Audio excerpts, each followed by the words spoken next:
శ్రీలలిత రహస్య నామ మహిమ తెలియగరారండి.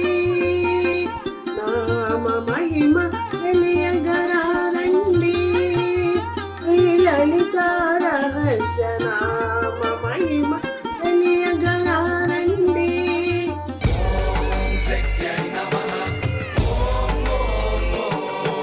తెలుగు క్యాపిటల్ భక్తి టీవీకి స్వాగతం సుస్వాగతం. నేను శ్రీలక్ష్మి. ఈరోజు మనతో సంస్కృత పండితురాలు, కవయిత్రి, రచయిత్రి, ప్రముఖ ఆధ్యాత్మికవేత్త డాక్టర్ శ్రీమతి కుప్ప విజయశ్రీ గారు మనతో ఉన్నారు. విజయశ్రీ గారు నమస్కారం అండి. నమస్కారం శ్రీలక్ష్మి గారు.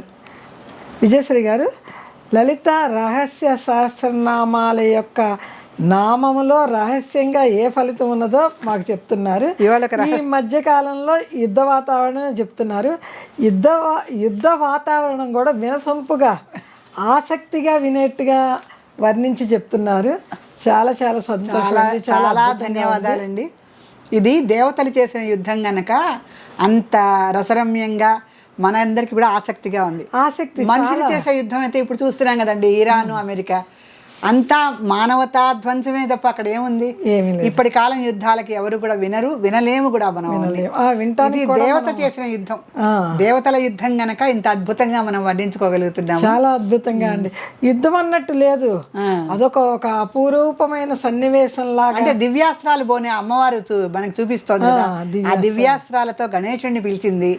ఇప్పుడు మహాశివుణ్ణే పిలుస్తోంది, ఏకంగా మహాశివుణ్ణే పిలుస్తోంది. ఇప్పుడు బండాసురుని సంహరించడానికి ఆ కుటుంబ సభ్యులందరినీ కూడా ఆవిడ దాంట్లో నిమగ్నమయ్యేలా చేస్తున్నది అనమాట. సదాశివ కుటుంబం కదా, మీరన్న సదాశివ కుటుంబమే ఇప్పుడు వస్తుంది చూడండి. 64వ నామం అండి మనం చెప్పుకోబోయేది.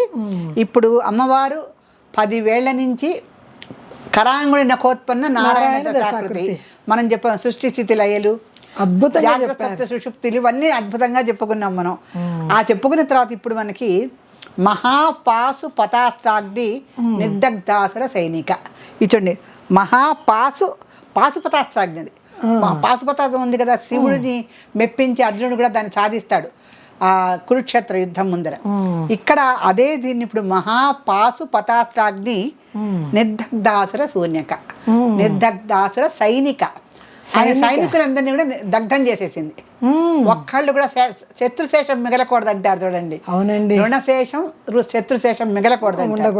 అలా శత్రులందరినీ నాశనం చేయటానికి ఆయన సైనికులందరినీ కూడా నిర్దగ్ధ, మొత్తం ఒక్కళ్ళు కూడా మిగలకుండా దగ్ధం చేసేసింది. ఎలా చేసింది? పాశుపతాస్త్రాగ్ని కదండి, మహాపాశుపతాస్త్రాగ్ని. మహాపాశుపతాస్త్రాగ్ని, మహా అంటే 4 గింతలు ఎక్కువ కదా. అందుకని ఈ యొక్క మహాపాశు పతాస్త్రాగ్ని అప్పుడు నిర్దగ్ధాసుర సైనిక. ఇక్కడ ఏమిటవుతుందంటే మనకి అమ్మవారు అంటే క్రమంగా చంపుతోంది అతన్ని. ఒక్కసారిగా అమ్మవారు చంపగలదు, అస్త్రం వేస్తే చాలు అమ్మవారు. ఆయన కూర్చుని చోటే కుప్పకూలిపోతాడు, భస్మం అయిపోతాడు. కానీ మానసికంగా కృంగదీయాలిగా, మానసికంగా పాపాన్ని అక్కడ పోగొట్టాలి.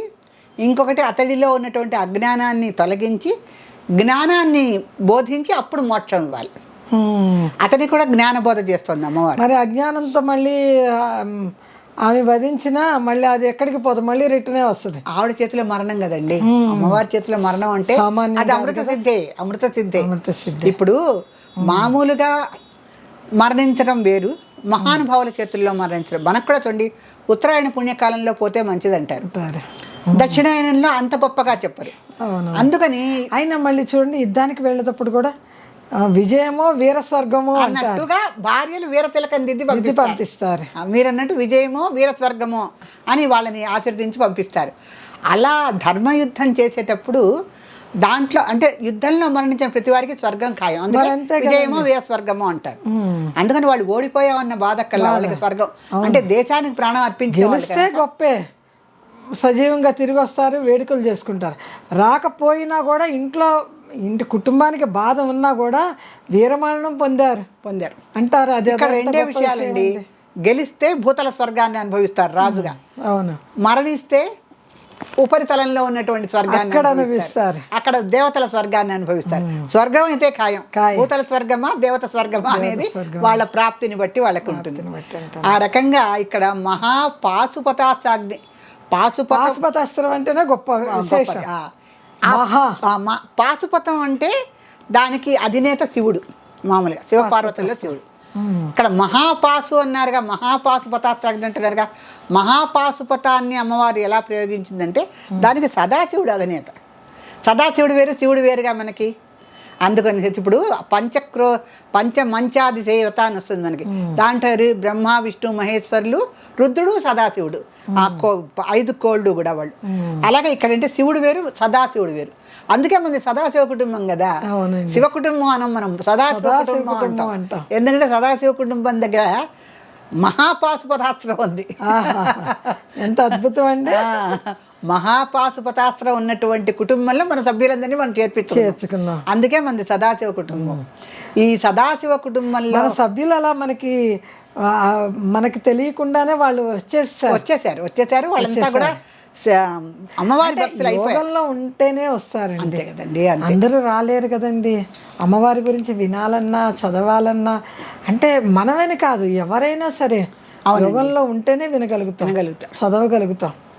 ఒక పండితుడండి లలితా శాస్త్రం చెప్తుంటే ఒకసారి నేను వెళ్ళా, చాలా ఏళ్ల క్రితం, ఒక 50 ఏళ్ల క్రితం. అప్పుడు చాలా కొద్ది మంది, నా లలితా శాస్త్రం ఇంత ప్రాచుర్యం పొందలే అప్పుడు. కొద్ది మంది, ఒక 25 మంది కూర్చుని ఉన్నారు. ఆయన అన్నాడు, గంగిగోపాలు గరిటెడైన చాలన్నట్టు ఈ 25 మందికి లలితాదేవి గురించి నేను చెప్పేది అర్థమవుతే చాలు. కాకపోతే ఇక్కడ ఒక యోగ్యత ఉన్నది. ఆ యోగ్యత ఏంటంటే, ఎవరైతే మోక్ష సాధనకి మెట్లు వెతుక్కుంటూ వస్తారో వాళ్ళే ఈ ఆవరణలోకి వచ్చి వింటున్నారు. మిగతా వారందరికీ మోక్ష సాధన మీద ఇచ్చే లేదు, లౌకికల్లో తిరుగుతున్నారు వాళ్ళు.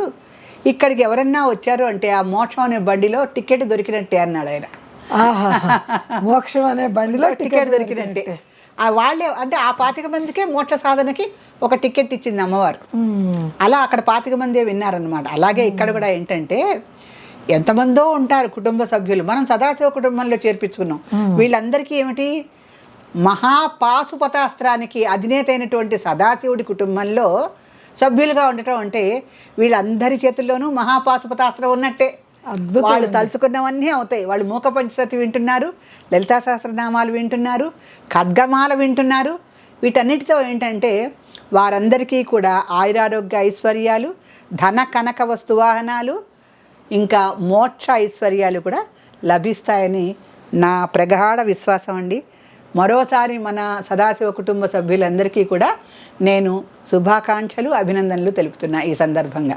అయితే ఈ సందర్భంగా భండాసురుడిని వధించటానికి అమ్మవారు మహాపాశుపతాస్త్రాన్ని, అంటే మామూలు అంటే పాశుపతాస్త్రం కూడా మహాపాశుపతాస్త్రాన్ని ఆవిడ ఉపయోగించడం వలన ఆయన సైన్యం అంతా కూడా మొత్తము తునాతునకలైపోయి శేషం లేకుండా భస్మం అయిపోయింది.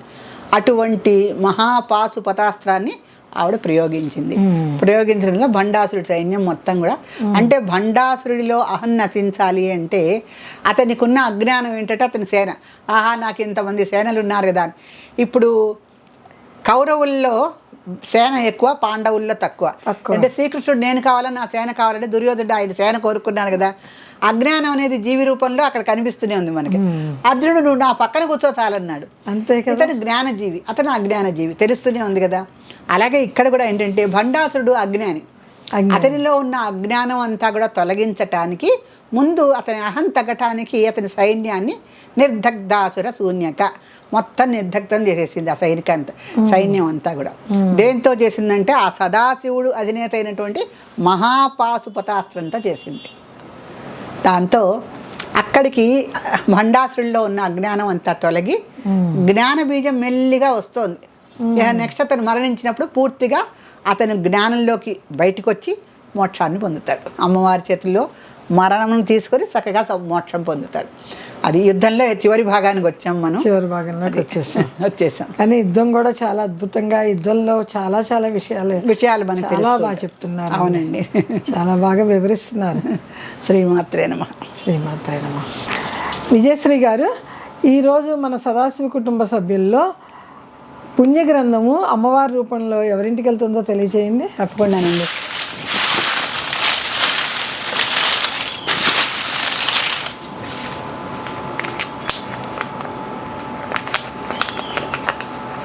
ఇవాళ అమ్మవారి అనుగ్రహం లభించిన అమ్మాయి పేరు పద్మావతి బంగారు, కొత్త వలస. ఊరు పేరు కొత్త వలస. ఊరు పేరు కొంచెం కన్ఫ్యూజింగ్గా ఉందండి. విజయనగరం. కొత్త వలస విజయనగరం. పద్మావతి బంగారు, కొత్త వలస విజయనగరం. పద్మావతి గారు, మీకు అమ్మవారి పుణ్యగ్రంథం చక్కగా మీకు అనుగ్రహం లభించిన రూపంలో వస్తుంది. పుస్తకాన్ని తీసుకోండి. మీరు చాలామంది విస్మరిస్తున్న విషయం మీరు చేయకండి. పుస్తకం దొరకంగానే మాకు ఏ కామెంట్స్ రావు. పుస్తకం దొరికింది, మా పని అయిపోయింది అనుకుంటున్నారు చాలామంది. ఇలా సదాశివ కుటుంబంలో ఉండే సభ్యుల లక్షణం ఇది కాదు. చక్కగా మీరు కృతజ్ఞతలు చెప్పడము, మాకు పుస్తకం దొరికిందమ్మా అని సంతోషం వ్యక్తం చేయటము, ఇటువంటి అలవాట్లు మీరు చేసుకుంటే బాగుంటుంది. ఈ పుస్తకం మీకు అందంగానే మా యాజమాన్యానికి మీ యొక్క స్పందన తెలియజేయటం మర్చిపోకండి.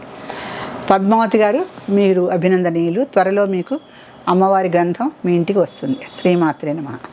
పద్మావతి గారు, మీరు స్క్రీన్ పైన వచ్చే నెంబర్కి మీ పూర్తి చిరునామా, పిన్ కోడ్ నెంబరు వ్రాయండి. మీరు వ్రాసాను అనుకుంటారేమో కొందరు, ఈ మధ్య అడ్రస్ వ్రాయకుండానే మాకు పుస్తకం రాలేదు అంటున్నారు. దయచేసి మీరు లాటరీలో వచ్చిందని తెలియగానే, ఈరోజు వినలేదనుకోండి, రేపైనా విన్నారనుకోండి, అప్పుడు వెంటనే తెలియచేయండి. మీకు వెంటనే తెలుగు క్యాపిటల్ భక్తి టీవీ వారు పుస్తకం అందిస్తారు. శ్రీమాత్రే నమః.